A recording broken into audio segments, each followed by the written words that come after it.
Anda, senang sekali saya Lulu Lutmiati dapat kembali menjumpai Anda dalam Ada Apa Berita Weekend di hari ini Minggu 9 Juni 2013. Dan saya seperti biasa tidak sendirian karena saya juga ditemani oleh rekan saya Tia Yufada. Halo Lulu. Apa kabar, Mbak? Baik, alhamdulillah. Senang ya sore hari ini bisa jumpa lagi berjumpa dengan pemirsa Jak TV sore hari ini, walaupun di Jakarta sekarang sedang hujan lebat. Ya, kelihatannya alam juga bersedih ya. Bersedih juga ya karena kita memang kehilangan salah satu putra bangsa, yaitu Bapak Taufik Kemas yang meninggal kemarin dan sudah dimakamkan siang tadi. Dan kami atas nama seluruh kru Jak TV mengucapkan turut berduka atas meninggalnya Bapak Taufik Kemas. Dan jenazah Ketua MPR RI Taufik Kemas siang tadi sudah dimakamkan di Taman Makam Kalibata, Jakarta Selatan. Dan dalam prosesi tersebut pemakaman berjalan memang dengan penuh hikmat dengan Inspektur Upacara Presiden Susilo Bambang Yudhoyono. Untuk lebih jelasnya kita simak liputan berikut ini. Proses pemakaman jenazah Taufik Kemas di Taman Makam Pahlawan Kalibata berjalan lancar dan penuh hikmat. Presiden Susilo Bambang Yudhoyono beserta pejabat tinggi negara lainnya yang terlebih dahulu tiba di lokasi menyambut kedatangan jenazah Taufik Kemas di depan pintu masuk Taman Makam.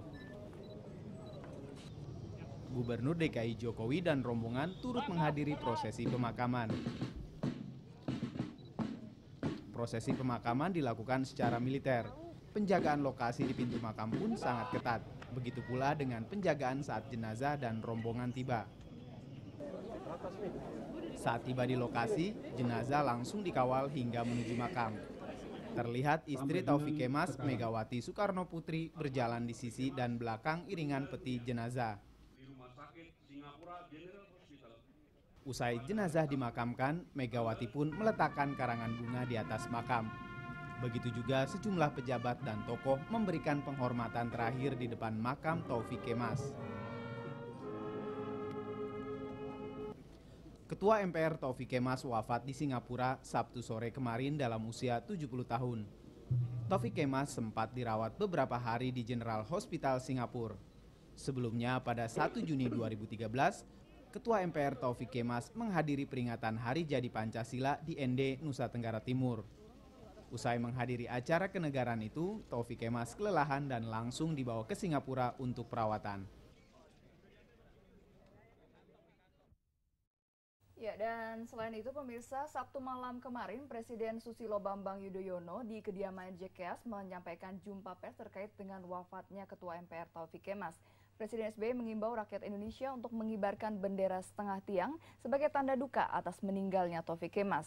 Presiden SBY menyampaikan duka yang mendalam atas wafatnya Taufik Kemas dan Presiden berdoa agar arwah almarhum Taufik Kemas dapat tenang di sisi Allah Subhanahu wa Ta'ala sesuai dengan jasa-jasanya terhadap bangsa dan negara.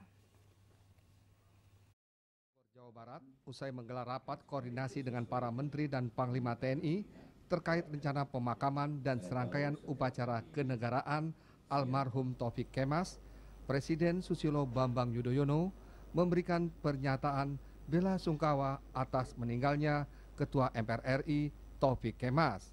Selain hal tersebut, Presiden SBY juga menghimbau kepada seluruh rakyat Indonesia untuk mengibarkan bendera setengah tiang sebagai tanda duka. Bismillahirrahmanirrahim. Atas nama negara, pemerintah, dan selaku pribadi, saya mengucapkan bela sungkawa yang sedalam-dalamnya atas wafatnya Bapak Taufik Kemas. Dalam undang-undang yang berlaku saat ini, apabila seorang kepala lembaga negara wafat, maka dikibarkan bendera setengah tiang selama 2 hari di instansi atau kantor kepala lembaga negara itu. Tetapi saya mengajak saudara-saudara kami, rakyat Indonesia, untuk juga mengibarkan bendera setengah tiang selama 2 hari.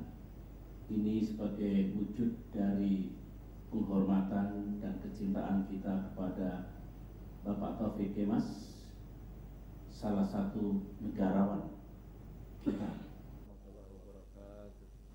Presiden SBY menambahkan, berdasarkan undang-undang yang berlaku saat ini, hanya instansi pemerintah saja yang diwajibkan untuk mengibarkan bendera setengah tiang selama 2 hari. Jika ada ketua lembaga tinggi negara yang meninggal dunia, tetapi kali ini Presiden SBY menghimbau tidak hanya lembaga-lembaga tinggi negara saja yang melakukan hal tersebut, melainkan bagi seluruh rakyat Indonesia untuk mengibarkan bendera setengah tiang selama 2 hari. Wicaksono, Mus Mulyadi, JAK TV. Ya, dan pemirsa, sejumlah kalangan menyatakan duka yang mendalam atas wafatnya Ketua MPR Taufik Kemas. Mereka mengaku kehilangan putra terbaik bangsa dan menilai almarhum merupakan figur yang penuh keteladanan dan berjasa besar dalam membangun persatuan dan kesatuan bangsa. Berikut pendapat mereka.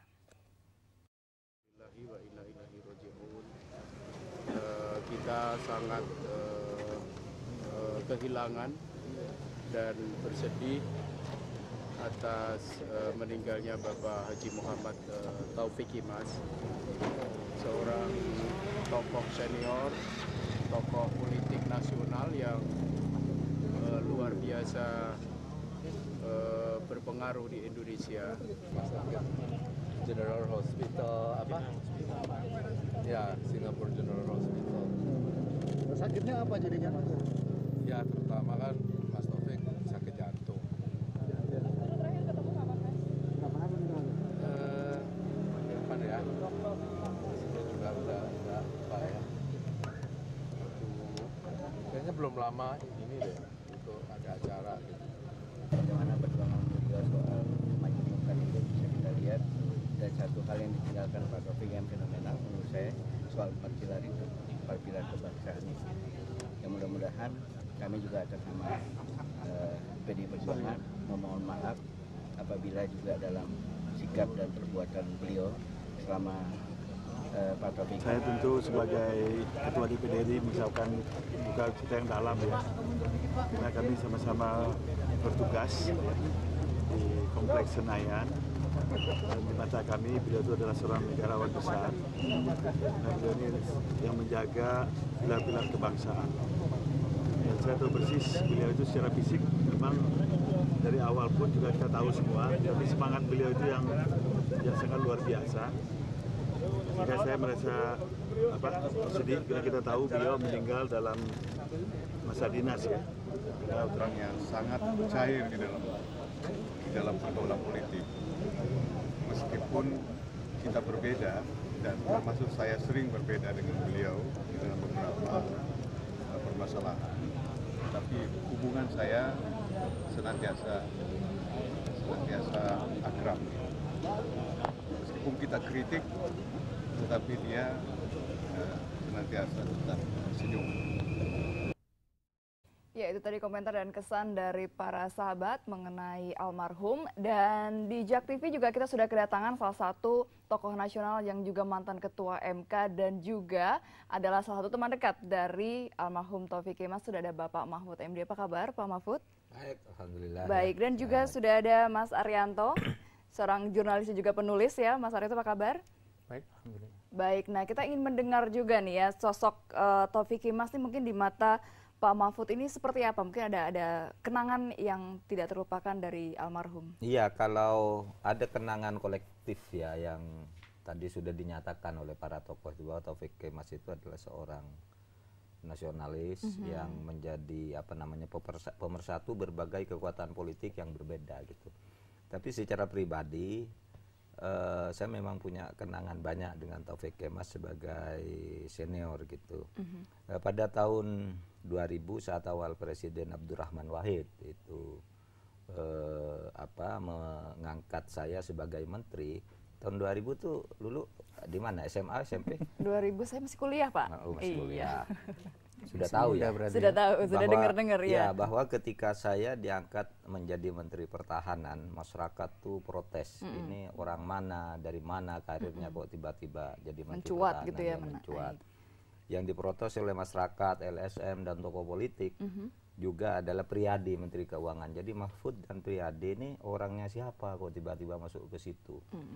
Nah, ketika saya masuk ke situ karena protes masyarakat, bahkan waktu itu termasuk dari tokoh sekelas Amin Rais yang ngeritik pengangkatan saya sebagai Menteri Pertahanan. Karena kata Amin Rais, kalau Mahfud tuh cocoknya di Menteri Kehakiman, kalau Menteri Pertahanan di mana rasionalitasnya.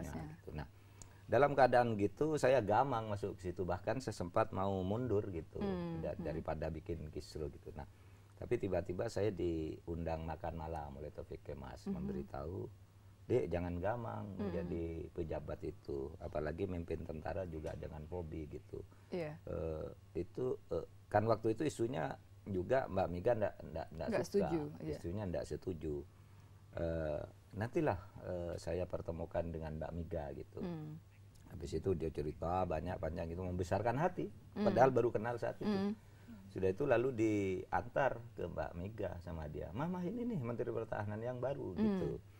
Nah ternyata Mbak Mega bercerita dia tidak pernah tidak setuju saya diangkat jadi menteri. Dia hanya mengatakan, saya Mas kepada Gus Dur, Mas Mahfud dan Priyadi itu siapa katanya. Cuma bertanya begitu karena memang tidak mengenal ya secara tapi pernyataan itu keluar ke pers itu bahwa Mega menolak ini tidak layak gitu. Nah malah Mbak Mega ketika itu bercerita, saya enggak tuh Mas Mahfud karena saya tanya betul karena saya tidak kenal agar tidak nanti diganti lagi, kan Mas Dur suka ganti-ganti orang katanya. Saya tanya dulu nanti sudah diangkat diganti lagi, sudah kenal betul enggak, karena saya pun enggak kenal kata Mbak Mega. Nah itu apa yang terjadi dalam perbincangan saat makan malam itu Pak? Ya itu dia memberi nasihat saya terus saja maju gitu. Terus maju, jangan gamang ya. Kalau istilahnya sekarang jangan galau ya. Ya jangan galau untuk jadi pejabat dan jangan fobi terhadap tentara gitu. Mas Mahfud sekarang kan sudah Menhan katanya. Ya cerita banyak lah. Kemudian kita ada kecocokan kimia politik dan visi tentang masa depan Indonesia yang pluralis, multikultural dan gitu. Itu yang didiskusikan dan itu terus berlanjut sampai akhirnya suatu saat dia telepon, Dek jangan tersinggung ya katanya. Kenapa Pak? Waktu itu saya panggil Bapak dulu karena masih baru kenal. Aku mau ngirim tukang jahit katanya. Lah untuk apa? Kenapa? Saya mau ngirim jas biar Menhanku tuh gagah katanya. Pak Mahfud pakaiannya seperti apa? Iya jas biasa tapi jas lah ukuran orang kampus lah ya. Kampus tuh jasnya kan mungkin tidak begitu cocok. Jadi tidak pas di badan mungkin ya, tidak ukuran menteri itu tidak cocok jasnya seperti menurut itu. Pak Taufik, kurang gagah gitu ya Pak ya. Dia ngirim penjahit yang ukuran kelas menteri lah. Yang ketika sesudah itu jadi saya kaget juga, harganya begitu mahal. Dan sesudah jadi itu tahu yang dikirim berapa? 7 jas untuk 7 saya. 7 stel ya. 7 stel. 7 stel disertai kemejanya dan dasinya lengkap jadinya satu. Habis itu lapor dong, sudah dipakai begitu. Sudah dipakai Mas, begitu lapor. Oh iya, saya ke pertemuan berikutnya saya beritahu ini loh yang dikasih kata makanya tambah gagah nanti dipakai ya sisanya. Oh itu baik orangnya. Sosok Pak Taufik ya stigma orang dulu, stigma orang Pak Taufik itu di zaman Orde Baru kan dianggap orang bermasalah ya, dianggap pemberontak atau apa, dan kita pun dulu juga menganggap ini orang tidak baik gitu. Tapi begitu kenal ternyata baik sekali dia gitu. Sehingga dalam pertemuan pertama itu saya langsung terkesan ini orang baik dan dia punya visi tentang keindonesiaan dan memang dia betul-betul penggila Bung Karno dan nasionalisme yang ingin dibangun oleh Bung Karno itu. Sebentar Pak Mahfud, saya ingin tekankan, jadi pada saat diundang makan malam itu pertemuan pertama ya? Pertemuan pertama saya, dan saya baru pertama bertemu dia. Saya jauh tidak pernah kenal sekalipun, tetapi suasananya bisa langsung akrab dan cair ya? Iya langsung akrab dan cair. Saya masih ingat di perumahan di Hotel Dharma Wangsa, makannya di situ. Terus langsung bergurau. Padahal pada waktu itu dia sebagai suami presiden, wah itu besar sekali ya anunya. Bahkan mobil-mobil pengawal pada waktu itu di hotel itu berjajar sampai setengah kilo kira-kira, karena ada suami wakil presiden gitu. Ya, Wah, saya bilang itu mau bicara apa saya dengan orang begini. Ternyata dia sangat akrab, ngambilkan nasi gitu. Humble ya, sederhana. Baik, gitu. ya, humble, Baik, ini menarik sekali nih ya, dan masih banyak cerita-cerita lain, tapi kita harus break dulu pemirsa, dan Anda juga dapat berpartisipasi bersama kami di lantai telepon 021 51 551 11. Kami kembali sesaat lagi.